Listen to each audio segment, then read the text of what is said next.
کہ ہمارے شہر سیالکوٹ میں نا میرے بڑے محترم ہیں سیٹھ ابراہیم صاحب ان کا نام ہے، اور گلوریس کے نام سے ماشاءاللہ سیالکوٹ میں ان کی بہت بڑی فرم ہے.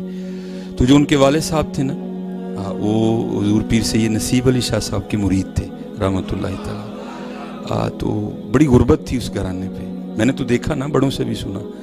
تو ان کو حضرت نے ایک میرا ٹھیانی شاید عنایت فرمائی تھی. تو اکثر رو کے کہتے ہیں یار تیسری نسل ہے ساڑھے کو ٹھیانی نہیں مکی ہے. تو کیونکہ حضرت جی یا نبی یا نبی نبی تو ماشاء اللہ تو جو آپ پھینکو گے وہ تو مک جانے ہیں حضرت جی. اب بس دل کرتا ہے کہ یار کہ تو کٹھیانی مانوی لب جائے. بھائی ضرورت تو ہمیں بھی ہے نا، میں کہوں مجھے نہیں ہے، ضرورت مجھے بھی ہے، لیکن بس اب کسی سے آس امید نہیں ہے. بس جھولی در رسول اللہ پہ پھیلائی ہے. دیکھو، اور ہم نے سنا ہے کہ بزرگوں سے کہ کبھی تو صاحب پوچھیں گے کون کھڑا دربار ہمارے. تو یہ تو پتہ نہیں جس نے یہ کہا وہ اس کے صاحب کون تھے، لیکن قربان جاؤں جو ہمارے صاحب ہیں. لقد جاءکم رسول من انفسکم عزیز علیہ ما عنتم حریص علیکم بالمؤمنین رؤوف الرحیم ہے. تو کبھی والی تو بات ہی نہیں ہے انشاءاللہ. تو بس اب دل کرتا ہے کہ اس میں سے کچھ مل جائے. میں ایک دفعہ لاہور تقریر کرنے جا رہا تھا، تو تب میرے پاس مہران گاڑی ہوتی تھی، تو میں اکیلا ہی تھا. مجھے اکیلے جانے میں بڑا مزہ آتا ہے، کیونکہ میں نے سنا ہے جب بندہ اکیلا ہوتا ہے تو پھر ساتھ بڑے اور ہوتے ہیں ادھر. تو جب کوئی ہو تو سنا پھر وہ نہیں ہوتے ادھر. تو اس لیے مجھے اکیلے جانے میں بڑا مزہ آتا ہے. اللہ جو میرے پیر و مرشد ہیں مجھے سخت ناراض ہوتے ہیں کہ کلے نہ جایا کر. تو بس مجھے جب بندہ اکیلا ہوتا ہے نا پھر ساتھ پتہ نہیں کون کون ہوتا ہے ادھر. تو پھر جب کوئی ہوتا ہے تو پھر کون نہیں ہوتا ادھر. تو وہ میں نے جب مرید کا کراس کیا نا تو آگے ایک بڑے نحیف و نظار سے بابا جی کھڑے تھے. تو آپ کو پتہ ہے کہ مرید کے والا روڈ جو مین ہے اس کو کراس کرنا کوئی بچوں کا کھیل نہیں ہے. بڑی ٹریفک چل رہی ہوتی ہے، بڑی رفتار پر گاڑیاں گزرتی ہیں. تو میری نظر پڑی تو میں نے سائڈ پہ مہران کھڑی کی. تو میں نے بابا جی کا ہاتھ پکڑ کے نا تو ان کو جو ہے نا میں نے وہ سڑک کراس کروا دی. تو پتہ نہیں دل میں کیا خیال آیا کہ میں نے ایک شاید 1000 تھا یا 500 کا نوٹ نکال کے نا تو میں نے بابا جی کو پیش کیا. تو مجھے نہیں تھا پتا کہ یہ وہ ہیں جن کے لیے غالب نے کہا تھا بدل کر بھیس فقیروں کا غالب تماشا اہل کرم دیکھتے ہیں. تو میں نے سمجھا ہے بابے دا پیڑا جا لاچا ہے، پیڑا جا کرتا ہے، لیکن اتنی تھی نہیں نا کہ اندر بھی دیکھتا کہ اندر کیا کیا چل رہا ہے حضرت جی. ظاہر آنکھوں کا تو اندھا ہی ہوں نا حضرت جی. تو میں نے بابا جی کو نا وہ 1000 پیش کیا حضرت. تو بابا جی کی کیفیت بدل گئی. تو انہوں نے پتہ کیا کیا، وہ ہاتھ میں 1000 کا نوٹ رکھ کے نا اس کو اس طرح کیا اور پھونک مارا تو مٹی بن کے اڑ گئی ساری ہے. مجھے کہتے ہیں پتہ نہیں تو کی سمجھے ہی تھی سمجھے وہ میں جی نس گیا چھڑ کے نس گیا. تو یہ ہم نے کچھ بڑا سمجھ لیا اس کو. میں یہ نہیں کہتا کہ یہ کچھ بھی نہیں ہے، لیکن یہ بڑا کچھ نہیں ہے. اس لیے کوشش کرو کہ حضرت ان رنگوں کو نکالو اپنی محفلوں سے. ہاں نعت خان کو دینا، عالم دین کو دینا، یہ ہمارے نبی علیہ السلام کی سنت ہے حضرت. لیکن طریقہ ادب والا ہونا چاہیے حضرت. محبت سے پیش کر دو طریقے سے. اور داتا حضور رحمۃ اللہ تعالی علیہ فرماتے ہیں، آپ کے پیر و مرشد حضرت شیخ ابو الفضل خطلی رحمۃ اللہ تعالی علیہ آپ فرماتے ہیں حضرت کے فقر کا یہ عالم تھا کہ آپ کے کرتے کو اتنے پیواندے لگے تھے کہ اصل کرتا ختم ہو گیا تھا، پیواندی رہ گئے ہوئے تھے حضرت شیخ ابو الفضل خطلی. اور میں کہتا ہوں یار کیا ہوں گے ابو الفضل جنہوں نے سید علی بن عثمان اجویری بنائے، کیا مقام ہوگا. تو یہ داتا حضور کشف المعجوب میں لکھتے ہیں اپنے ایک پیر بھائی کے حوالے سے کہ کہتے ہیں مجھے بس کوئی سلسلہ تھا تو میں نماز فجر پڑھنے کے بعد نا تھوڑا میں بیمار ہو گیا. تو حکیم نے کہا کہ وہ پتے لے کے آنے ہیں جن پہ اوس پڑی ہو، جسے تریل پئی ہو. تو کہتے ہیں میں درخت پہ چڑھ کے نا تو پتے توڑ رہا تھا. تو ادھر سے حضرت شیخ ابو الفضل خطلی رحمۃ اللہ تعالی علیہ آ گئے.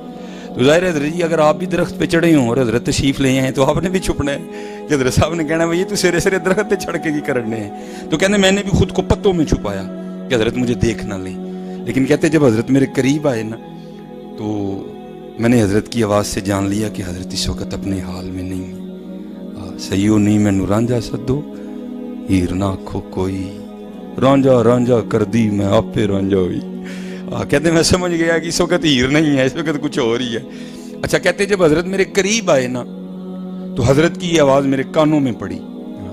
کیا عرض کرتے ہیں, کہتے ہیں یا اللہ پورا 1 سال گزر گیا, تو نے مجھے 1 درہم بھی عطا نہیں کیا, میں نے بھی نہیں مانگا ہے, لیکن یہ ہے کہ اب میرے بال اتنے بڑھ گئے ہیں کہ اگر میں کٹواؤں گا نہیں نا تو تیرے محبوب کی شرح ٹوٹ جائے گی, تو میں اپنی ذات کے لیے نہیں مانگتا, اس لیے 1 روپیہ دے دے تاکہ میں اپنے بال کٹوا لوں. تو داتا صاحب کہتے ہیں کہ جب حضرت شیخ ابو الفضل خطلی رحمۃ اللہ تعالی علیہ کی زبان سے یہ مصرع ادا ہوا نا, تو حضرت اس درخت کے نیچے آ چکے تھے جس کے اوپر میں چڑھا ہوا تھا. وہاں آ کر یہ فکر ادا ہوا میں اپنی ذات کے لیے نہیں مانگتا, کیونکہ ہمارا مسلک یہی ہے جیو میرے دکھ وچ راضی میں سکھ نو چلے پاواں.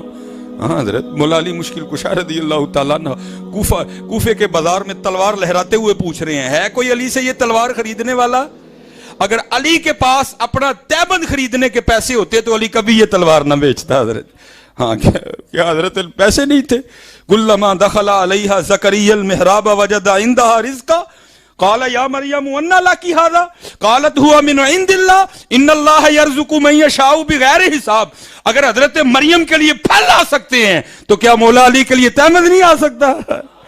لیکن کیا تھا جی وہ میرے دکھ وچ راضی میں سکھ نو چلے پاواں. حضرت یہ ان کا مسلک ہے حضرت جی. وہ کہتے ہیں فکرہ تب ادا ہوا جب میں اس درخت کے اوپر تھا اور حضرت نیچے تھے. یا اللہ میں اپنی ذات کے لیے نہیں مانگ رہا, نہیں مجھے نہیں چاہیے کوئی بھی, جو تیری خوشی ہے وہ میری خوشی ہے, لیکن اب بات ہے تیرے محبوب کی شرح کی, اگر نہیں کٹواؤں گا تیرے محبوب کی شرح ٹوٹے گی. یا اللہ 1 روپیہ دے دے تاکہ میں بال کٹوا لوں. کہتے ہیں حضرت نے جب مصرع ادا فرمایا نا تو جس درخت کے وہ نیچے تھے میں اوپر تھا, قدرت الہی کے سارے کا سارا درخت ہی سونے کا بن گیا. کشف المحجوب شریف بیان کر رہا ہوں, لیکن قربان جاؤں حضرت بونا بابے ہوتے بھی.